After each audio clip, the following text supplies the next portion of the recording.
Imagine this. The royal palace of Madrid is drowned in an unnatural stillness.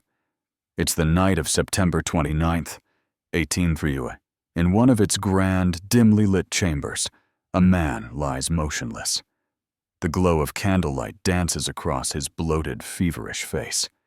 He is gasping, his breath shallow, his skin marked by lesions. That man is Ferdinand VII, King of Spain. Just 48 years old, but decaying rapidly. His body, consumed by syphilis, is failing. A lifetime of unchecked vice has finally caught up with him. Physicians cluster around him, desperate but defeated. They dab ointments on his open sores, murmur prayers, and try to suppress the stench. His groans are guttural, unearthly, echoing down the palace corridors like the final toll of a cursed reign. This is not a royal death. It is a grotesque unraveling. The same man who once preached Catholic morality and claimed to uphold Spanish honor is now being destroyed by the very excesses he spent his life pursuing. The irony couldn't be more brutal. Ferdinand presented himself as the guardian of tradition, yet lived as its greatest betrayal. But how did it come to this? How did the son of a powerful dynasty become a symbol of disgrace? The downfall of Ferdinand VII didn't begin with disease. It began decades earlier, with a childhood steeped in corruption. The crown didn't tarnish overnight. Its rot started in secret, nurtured behind velvet curtains, and blossomed when power gave him permission to act without consequence. Before we dig deeper into the grotesque legacy of Ferdinand, a quick note. If you're drawn to the darker corners of history, stories about rulers who abused their power and dragged entire empires down with them, consider subscribing and leaving a comment to let me know where you're watching from. It's a strange comfort to know that from all over the world, we're united in this search for truth behind the myths. The truth matters, even when it's ugly. Ferdinand was born on October 14, 1784, at a time when Spain still believed it stood among the giants of Europe. His father was King Charles IV, his mother, Queen Maria Louisa of Parma. But their royal household was far from virtuous. The court Ferdinand entered was a nest of intrigue and decay. Betrayals were currency. Secrets were power. Sex was the real language spoken behind the walls of the Alcázar. Maria Louisa's reputation for scandal preceded her. Her most infamous liaison was with Manuel Godoy, a man of common birth who seduced his way into near-absolute influence. With the Queen's favor and the King's blind trust, Godoy ruled in all but name. He dictated policy, manipulated marriages, and steered the kingdom as he pleased. The monarchy was hollow. The real power lay in the hands of an opportunist with a lover's smile. And Ferdinand watched it all. He learned from it, not the art of statecraft, but the mechanics of power without conscience. As a boy, he already showed disturbing tendencies. By 10, he was known for cruelty. He tortured animals, particularly cats, for his amusement.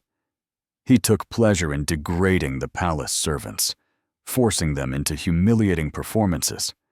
It wasn't childish mischief. It was deliberate, and it was dark. Tutors tried to intervene, to impose some sense of morality, but whenever they crossed him, they were quickly removed. No one was allowed to discipline the prince. He was untouchable, and he knew it. In that toxic environment, a monster began to form. And soon, the throne would be his. As Ferdinand grew older, whatever structure his early education had completely unraveled.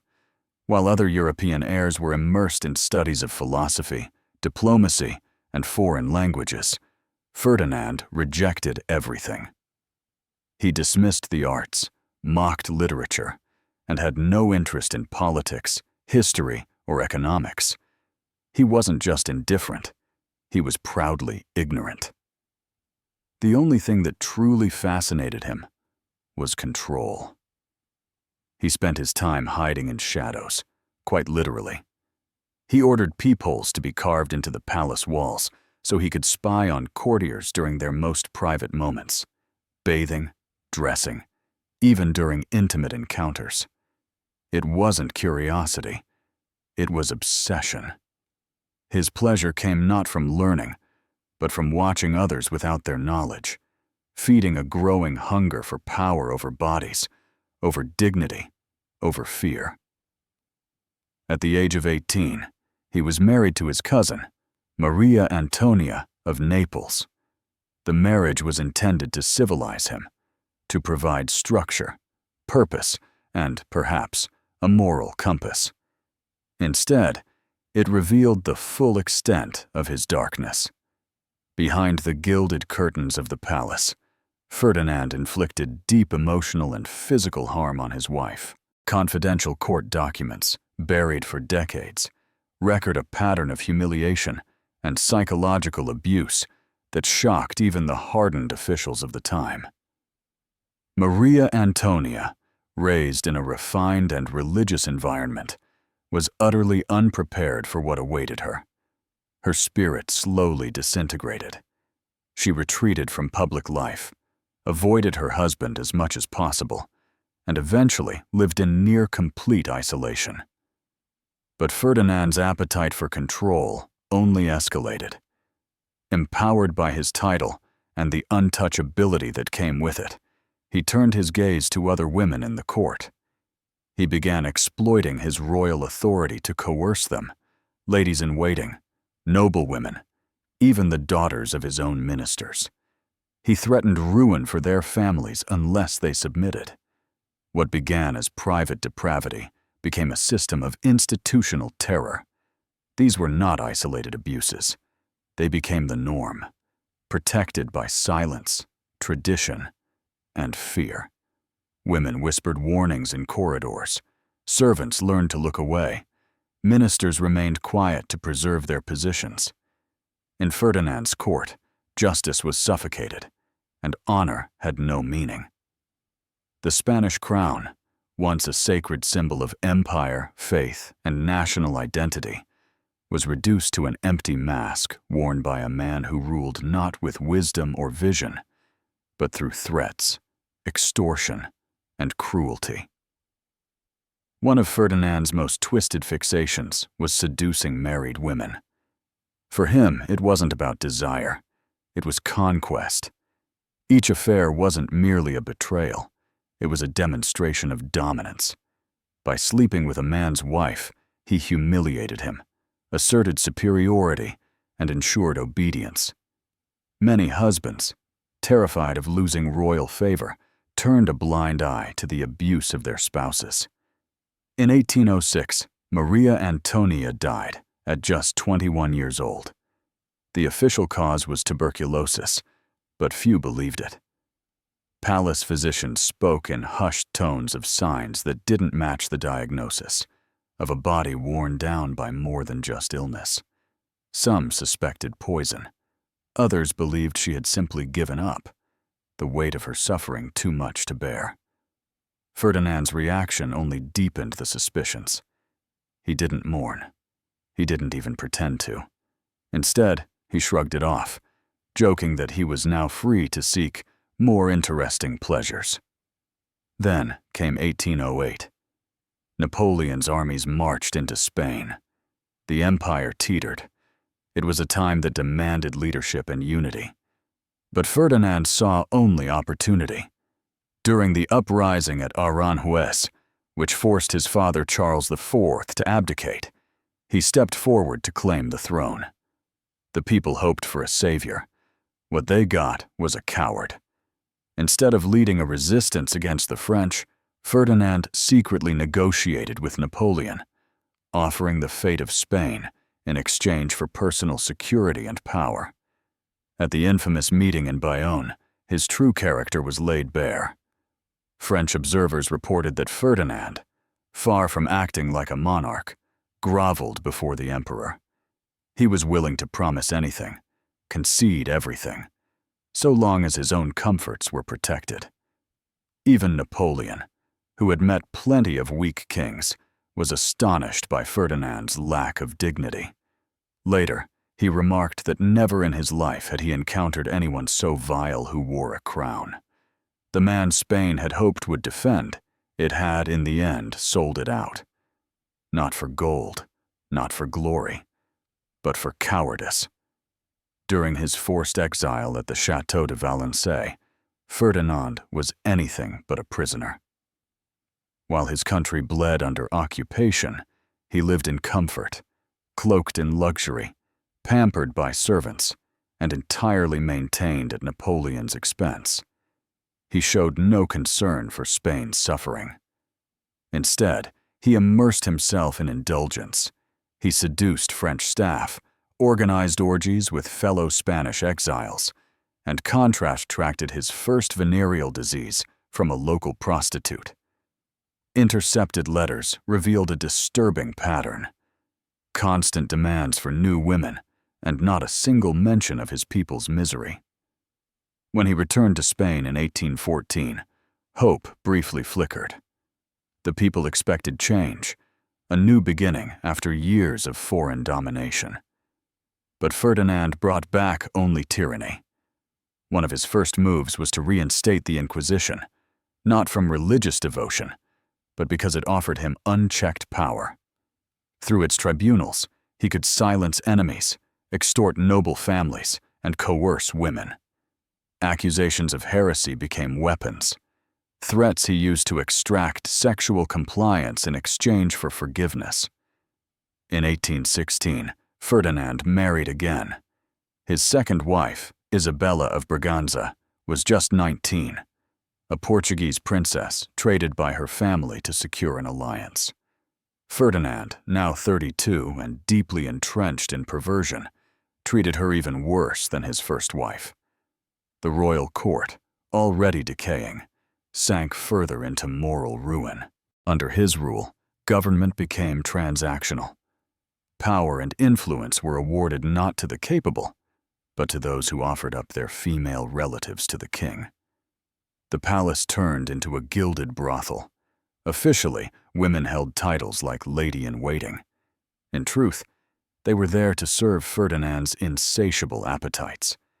He built a personal harem inside the court, and his sexual demands were so extreme that even a morally lax era found them appalling. Confidential documents unearthed generations later painted a horrifying picture. Ferdinand was obsessed with control and humiliation. He forced women into degrading acts, often in the presence of courtiers, turning private abuse into public entertainment. This descent into depravity reached its breaking point in 1818, when Isabella of Braganza died, another young woman broken by the man who ruled through fear, not leadership. Like his first wife, Isabella's death was cloaked in suspicion. Court physicians noted signs of severe physical abuse and deep emotional trauma. Years later, her final confessor revealed that she had long wished for death, convinced it was the only way to escape her husband's cruelty. Ferdinand, once again, displayed no emotion. Within months, he married again, this time to Maria Josefa Amalia of Saxony, a shy 20-year-old girl who became his third wife. The marriage lasted just 2 years. She too died mysteriously, fueling a growing belief that Ferdinand wasn't just destroying lives, he was ending them. By the 1820s, he had become the embodiment of royal decadence. He maintained dozens of mistresses, including nuns forced to break their vows under threat. His most grotesque obsession, however, was with virgins. He paid handsomely for young girls, creating a trade in innocence within the walls of the palace. Some families, paralyzed by poverty, offered their daughters willingly, choosing shame over starvation. While the court drowned in sin, the nation unraveled. One by one, Spain's colonies declared independence. The economy collapsed. Civil unrest surged. Yet Ferdinand remained detached from it all, chasing pleasure while the empire crumbled beneath him. In 1829, he married for the fourth and final time. Maria Cristina of the Two Sicilies was 23. This union was born not of love, but necessity. Ferdinand needed an heir. But he was no longer the same man. The syphilis he had contracted years earlier had begun its final assault. It was eating away at his body and mind. His cruelty faded, not out of remorse, but because his body could no longer carry it out. His final years were marked by pain, confusion, and decay. The disease left him with gaping sores, unbearable suffering, and mental deterioration. Even the most loyal physicians could not hide what he had become. Rumors spread through the court of a king who stank of death, whose mind wandered into madness. By the end of September 1833, Ferdinand lay in bed, bloated, infected, and alone. Most who once bowed to him had vanished. His victims were dead. His courtiers kept their distance, sickened by the odor of rotting flesh. Even his doctors visited him, only out of obligation. The man who once terrorized a nation now lay helpless, consumed by the very horrors he had inflicted on others. Death came on September 29th. With it ended one of the most shameful reigns in European history. Ferdinand VII died as he had lived, corrupt, vicious, and loathed. His funeral inspired no mourning, only relief. Spain, long suffocated under his rule, finally breathed again. His only legitimate heir, the future Queen Isabella II, inherited a shattered kingdom. The crown passed to her stained with disgrace, its gold dulled by decades of abuse and tyranny. Ferdinand's legacy wasn't one of greatness, but of ruin. Under his rule, Spain lost its colonies, its prestige, and its place in the world. But perhaps worse than all that, Ferdinand proved how absolute power, when wielded by a man with no conscience, can transform a kingdom into a nightmare. He wasn't a ruler. He was a predator in royal robes. And more than 200 years later, he is remembered not for his policies, but for his cruelty. Ferdinand VII, the most depraved monarch in Spain's long history, died exactly as he deserved, diseased, deserted, and despised by all who truly knew him.